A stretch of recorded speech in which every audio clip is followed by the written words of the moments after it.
Greetings, YouTubers. I just thought I'd take a few minutes and talk about the evidence for God. Now, I'm pretty bad procrastinator. I'm always putting things off. I'll do it later. I'll do it later. I'll do it later. I always want to make a video, but I'm pretty bad at actually getting around to do it. Okay, so now I'm making a video, so so I hope you like it. Now, a lot of times, over the past few weeks, I've been having some interesting conversations with atheists, and they've been asking, they've been saying that there's no evidence for God. There's no evidence for God. No evidence for God. There is no evidence for God, and they are very, very adamant about that. And they are very convinced that that is true. Now, however, I always say, wait a minute. What is your proof that there's no evidence for God? Can you support that claim that there is no evidence for God? And they cannot, and that's what makes them angry. So that is why they are always demanding that I present some evidence for God, and I can understand that. But like I've discussed in my video, The Square of Opposition, I've talked about how atheists will say that God doesn't exist. And then they'll say, when asked why, they'll say there's no evidence for God. And then when asked, when asked to support this statement, they'll say, well, give me some evidence for God. Okay, that is a clear shift in the burden of proof. If I say, there's no evidence for something, so wait a minute, what are you talking about? Then you would, then if you ask me to provide evidence for that statement, I said, well, prove that there is. Now, for example, if I say that there's no evidence at all, zip, there's no evidence at all for evolution, and you will want me to provide evidence for that claim. You will want me to provide support for my claim that there's no evidence for evolution. And if I just say, well, show me some evidence for evolution. And then when you do show me some evidence for evolution, I just flippantly disregard that, and then I call you stupid for actually presenting any evidence for evolution. You can clearly deduce that I am wasting your time, and I just don't want any evidence. Now, we can discuss the evidence for evolution, for and against evolution at another time, but I'm just using that as an example. For example, or I'll give you another example. If I say that there is no evidence at all for the claim that George Washington ever existed. No, I don't believe George Washington ever existed. Why? Because there's no evidence for it. And then you say, what? Are you crazy? Of course George Washington existed. Oh yeah? Prove it.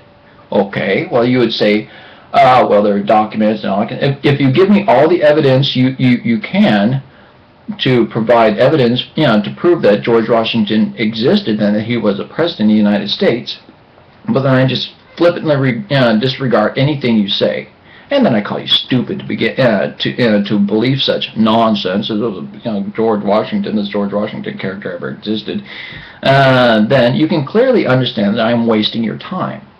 And if I am very hostile to your evidence that George Washington existed, it might be an indicator that I don't want to believe it. There might be a reason. I just don't want to believe it. I don't want to have any evidence for George Washington because that might conflict with my beliefs or something. And so believing the existence of George Washington might actually have an effect on my life, and I don't want that. So, anyway, so one thing I like to do is talk about the evidence for God. And what I'll do is I'll explain the evidence for God, and then I'll explain why you will reject it. So, one thing I would like to talk about right now is the design argument. So, okay, well, you see things that are designed, then there obviously must be a designer. If you see a car, there obviously must be a car maker. Now, if you say, Well, for example, if I say the universe must have been designed. I mean, the universe. There's a lot of there are a lot of signs of design in the universe. And then you say, oh yeah, well, who designed God? Where did God come from? I said, wait a minute. And now, just a simple claim that a car, if I don't know who the parents of the car maker was, that doesn't mean that the car maker doesn't exist. That doesn't prove that cars don't exist. But that doesn't prove that cars are made through random chance, time, and mutations or whatever. Okay, obviously the car exists, so the car must have been designed. The car must have had a maker. Now, who that maker is, and what that maker is like, why he made the car, all that kind of stuff. Those are good topics for debate. Okay, I can argue that that Ford made the car. Someone else can argue that no, Chevy made the car. Someone can argue that Hyundai made the car, or whatever. So, but there might be a dispute on who made that car, but it's clear that somebody made that car. The same thing with the universe. And so, with all the design and information in the universe, it is safe to say that it must have had a designer. So, for example, let's take the Earth's ecosystem, right? And it's developed where where the water system, right? The rain comes down on the cloud. The rain comes down, and then it waters the land, and that water eventually makes its way back to the ocean or back up into the sky, and then it just kind of repeats that process. Now, if that process stopped, all life would cease.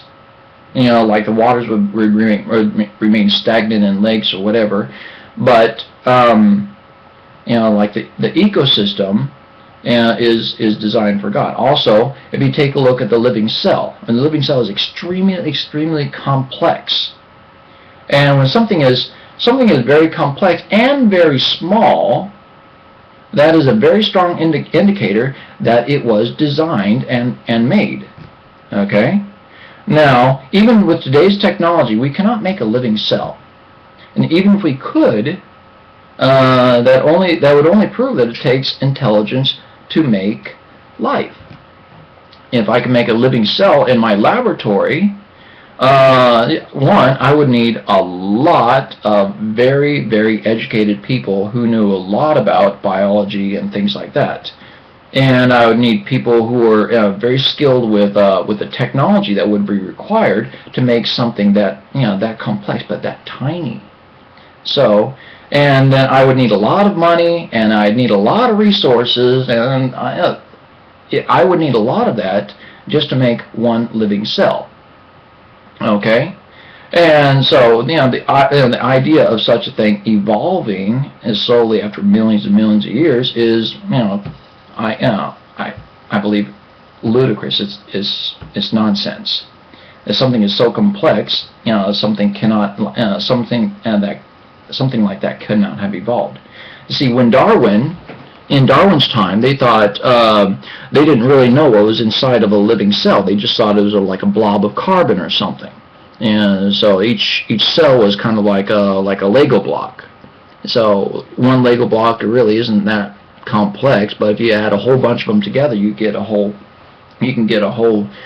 big living thing or something.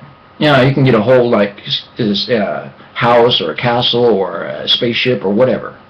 Okay, but actually the opposite is true. See, in the 1920s when they actually split one open and looked inside, they found such amazing complexity. And so it's kind of like saying you think your cell phone is is just a piece of plastic, but then you open it up and you see all these circuits and all these wires and all these all these electronic devices and such, and then that's basically what it was like opening the the living cell.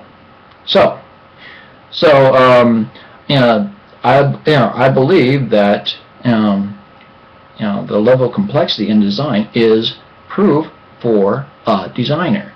Now, atheists will say, no, well, that's just a product of evolution. They'll try to make this story on how something like that could have evolved. And my response to that is saying how something could have evolved is not saying how is not proving how it did evolve. Saying how something could have happened is not the same as explaining how it is not the same as proving how it did happen. Now, I can already agree. I can already predict your arguments right now. Oh, maybe it was a flying spaghetti monster, or maybe it was Thor, or maybe whatever. Okay, maybe it was pink invisible unicorn. Anyway, so if you're going to make any comments like that, well, save your breath.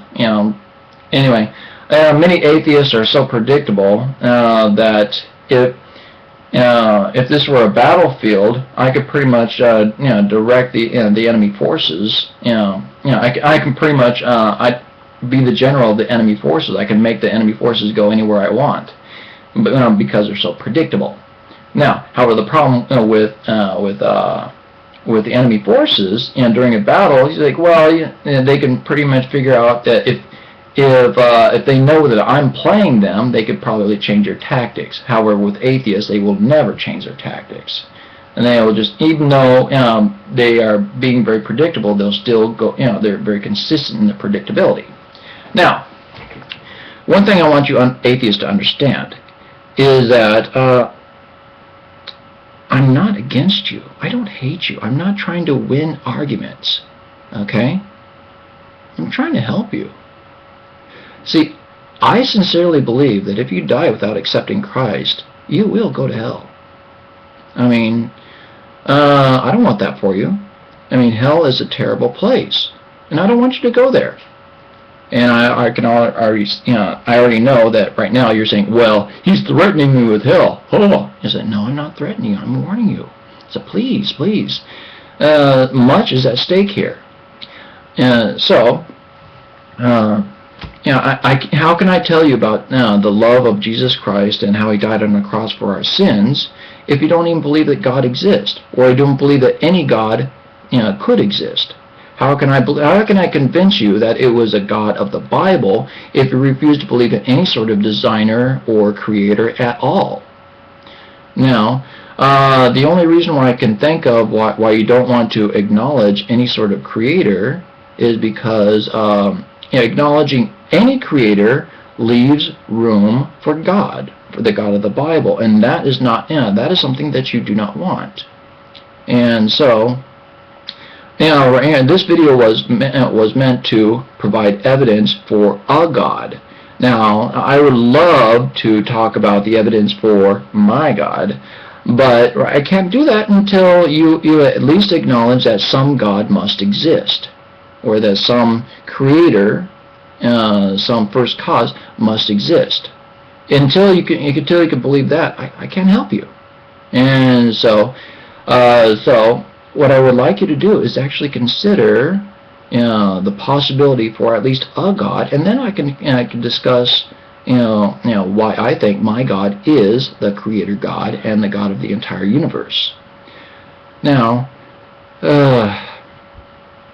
I'm actually proud of myself for getting this video out right now, and I've been talking as fast as I can, but so far this has gone for over 14 minutes.